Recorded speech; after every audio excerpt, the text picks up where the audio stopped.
নমস্কার বন্ধুরা, প্রমিলাস কিচেনে আপনাদেরকে স্বাগত। আজকের রেসিপি বাটার গার্লিক পরোটা। তো এখানে সবার প্রথমে আমি 2 কাপ দুধ নিয়েছি। দুধের মধ্যে আমি পাউরুটির দোকান থেকে যে ইস্ট পাওয়া যায় সেগুলো এনেছিলাম। এনে হাফ চামচ মতন গুলে কিছুটা ময়দা নিয়ে এর মধ্যে মেখে আমি ঢাকা দিয়ে আধ ঘন্টার জন্য রেখে দিচ্ছি। তারপরে আমি এখানে ময়দা নিয়েছি 1 কেজি, আর নুন দিলাম পরিমাণ মতো, 4 চামচ মতন চিনি, আর 10 টাকার এরকম 2টো পাউডার দুধের প্যাকেট এনেছিলাম, ওটা দুটোই এর মধ্যে দিয়ে দেব। তারপরে আমি এখানে দিয়ে দেবো 2-3 চামচ মতো রিফাইন অয়েল। এই সমস্ত উপকরণগুলোকে এবারে শুকনো খুব ভালোভাবে আমি হাতের সাহায্যে মেখে নেব। দেখুন এখানে শুকনো উপকরণ মাখা হয়ে গেছে। এবারে যে ময়দাটা আমি ইস্টের সঙ্গে মেখে রেখেছিলাম সেটা এর মধ্যে দিয়ে আবারও খুব ভালো করে ময়দাটাকে মেখে নেব। আগে এই ময়দাটা মিশিয়ে নেব এর সাথে, তারপরে আমি হালকা গরম জল দিয়ে এটাকে মাখবো। তো দেখুন আমি এটাকে আগে ভালো করে মিশিয়ে নিচ্ছি এটার সাথে। এটা মেশানো হয়ে গেছে। এরপরে ওই বাটিতেই আমি আরেকটু জল দিয়ে গরম করতে দিয়েছিলাম, হালকা উষ্ণ গরম জল, এর মধ্যে দিয়ে আমি এটাকে খুব ভালো করে মেখে নেব। তো দেখুন এখানে প্রায় মাখা হয়ে গেছে। এখানে আমি খুব শক্ত ডোটা করিনি, আবার খুব নরমও না। তো এখানে আমি অল্প একটুখানি তেল দিয়ে ময়দাটাকে খুব ভালো করে আরেকবার মেখে নেব। মাখা হয়ে গেলে আমি থালা চাপা দিয়ে আধ ঘন্টা মতন আবার রেখে দেবো। এটা ফিরে আসছে আবার আধ ঘন্টা পর। তো দেখুন এখানে আমার আধ ঘন্টা হয়ে গেছে। ময়দাটাকে বার করে এরকম আমি আরও কিছুক্ষণ মেখে নিচ্ছি।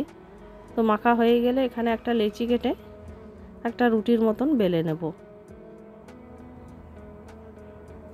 এটা ময়দা দিয়েই বেলতে হবে।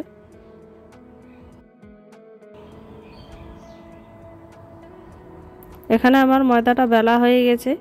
এর উপরে আমি কিছু রসুন কুচি করে রেখেছিলাম আর ধনেপাতা কুচি এর মধ্যে দিয়ে আমি এটার উপরে আর একবার হালকা করে বেলে নেব। দেখুন আমি এরকমভাবে বেলে ধনেপাতাটা রসুনটা সেট করে নিচ্ছি।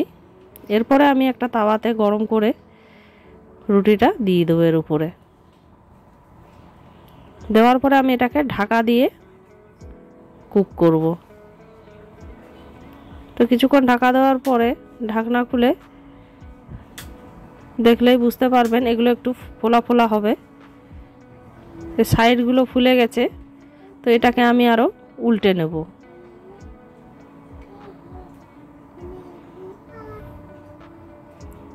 উল্টো দিকও খুব ভালো করে শাঁকা হয়ে গেলে এরপরে যে দিকটা আমি ধনেপাতা আর রসুনটা মিশিয়েছিলাম সেই দিকটা বাটার দিয়ে ভালো করে চারদিকটায় বুলিয়ে নেব।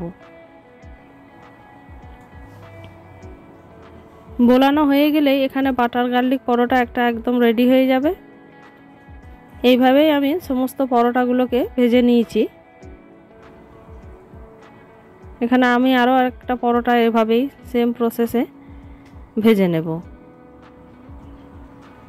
দেখুন এখানে আর একটা পরোটার মধ্যে আমি বাটার বুলিয়ে এটাকেও রেডি করছি। তো আমার এই বাটার গার্লিক পরোটা রেসিপি আপনাদের যদি ভালো লাগে অবশ্যই একটা লাইক করবেন, কমেন্ট করবেন এবং সাবস্ক্রাইব করে আমার পাশে থাকবেন। এটা খেতে সত্যিই অসাধারণ লাগে, আপনারাও বাড়িতে ট্রাই করতে পারেন। তো ফিরে আসবো অন্য কোনো এক রেসিপি নিয়ে। ধন্যবাদ।